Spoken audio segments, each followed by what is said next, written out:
dhaamsa qabnaaf mootummaa Itoophiyaatiif nutis ummanni Oromoo bara Minilik bara Dargii bara Wayyaanee ajjeechaan takka hin finne Abiyyiifis dhaamsa qabnaa jechuudha. Oromoo ajjeestee fixuu hin dandeessu. Osoo hin jaalatin Oromoo wajjin afaan beektuun teessee haasoitaa guyyaan suni fagoo miti jechuudha Oromoo.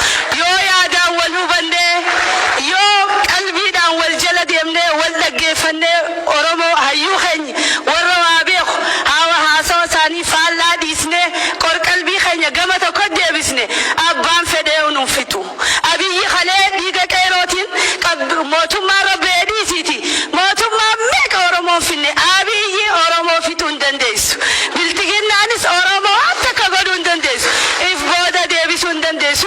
Hamma maayyitti itti qabsoofnaa jechuudha. Hamma Oromoo tokko hafutti Oromoon rafeen buluu jechuudha. Oromoo yoo mana hidhaa jiraate hundi mana hidhaa jira. Hayyoota keenya hidhee qaawa nu jidduutti banuuf hedduu tattaafate. Hin milkooytuu jennaani jechuudha. Oromoon takka yaadni keenya tokko karaan keenya tokko.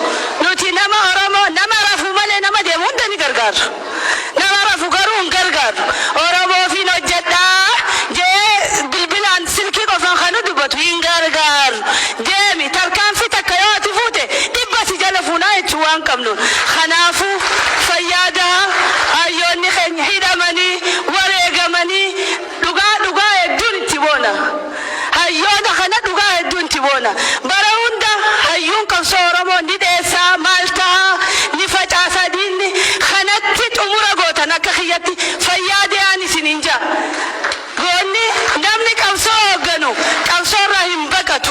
Kanaaf ragaan koo isinii irra deebi'ee fayyaa tahaa.